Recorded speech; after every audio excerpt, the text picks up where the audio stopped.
Hey, what's up, guys? This is Benny Ricciardi with rotocurve.com, and I'm here with our defensive rankings for week 6. There are 4 teams that really stick out for us on the defensive rankings this week, and we're going to go through each one by one. So let me call up the PowerPoint slide, and we can go through them. The 4 defenses that we're looking at for this week are Seattle at home against Carolina, the New York Jets at home against the Washington Redskins, the Denver Broncos on the road against the Cleveland Browns, and the Arizona Cardinals on the road against the Pittsburgh Steelers. The first team we're going to talk about is going to be Seattle versus Carolina. At 3,800, they're one of the more expensive defenses on the week. Seattle's defense has dominated at home. They are favored by 7 in this game with a total of only 41. Carolina has one of the weakest offenses that we've seen in the NFL. They're down to, basically their 3rd and 4th receivers are starting at this point. Their starting running back, Jonathan Stewart, is all banged up. So they're definitely not a team that, we have too much to worry about on the offensive end.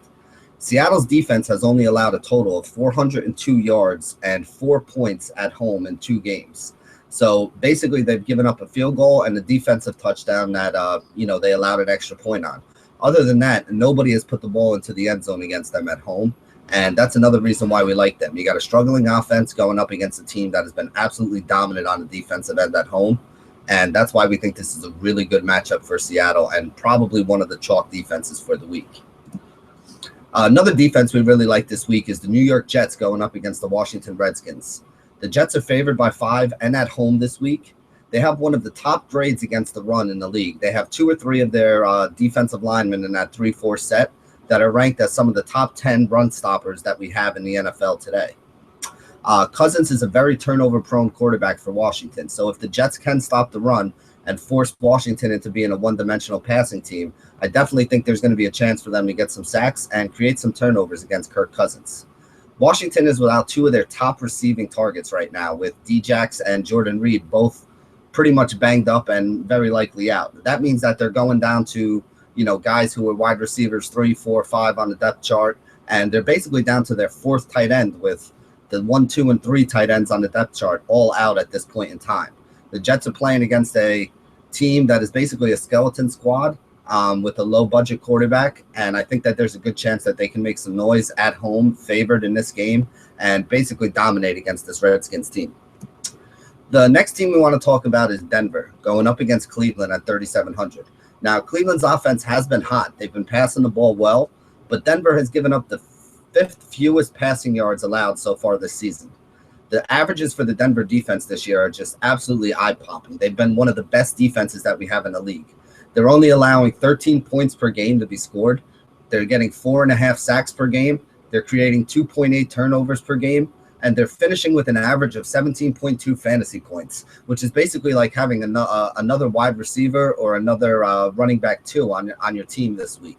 If you can get a defense that's been able to put up points like this, they've been a defense that's helping people win tournaments week in and week out so far this season. Even though they are on the road, we still like them in this matchup. The last matchup we want to talk about is the Arizona Cardinals going up against the Pittsburgh Steelers.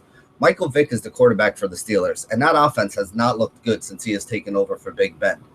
Arizona has a ball-hawking defense that already has 11 picks, and Vick was very lucky not to have multiple picks against San Diego. He threw some passes across the field, across his body, kind of hung him out there where, if the defender would have picked them off, it probably could have been some pick sixes.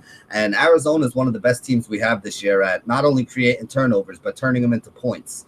They've had multiple touchdowns in multiple games already on defense, and we think they're in a great spot here at only 3,600. Arizona also has 8 sacks already on this season, so it's not like they can't get to the quarterback and create some pressure as well. Vick is not the Michael Vick that he used to be years ago where he was running away from pressure, and he took a couple sacks last night against that San Diego team, and that San Diego team had not been doing all that good a job of putting pressure on the quarterback. So we definitely think that this is going to be another good spot for them where they can get some sacks, create some turnovers, and maybe even score a touchdown or 2 in this situation. So that pretty much sums it up. Excuse me. That pretty much sums it up for the defenses that we're looking at this week. There are some cheaper defenses that are out there that have a little bit of merit, but these 4 up towards the top, The Jets being the cheapest of them, all are in such good spots that there really isn't any reason to try to go lower. The difference between the top and the low end defenses on DraftKings is only a couple $100, maybe $1,000 at most. And with that kind of a difference, you're better off going up towards the high end and getting some defenses that can put up some big points for you, because you can always find a cheaper receiver, a guy like a Willie Snead, or some of these cheaper running backs or quarterbacks that are coming in for some of these guys that got injured, to round out your roster and save money that way. Defense is not a place I would save money on. I do think it's something that you should pay up for. And lately, paying up for defense has been good.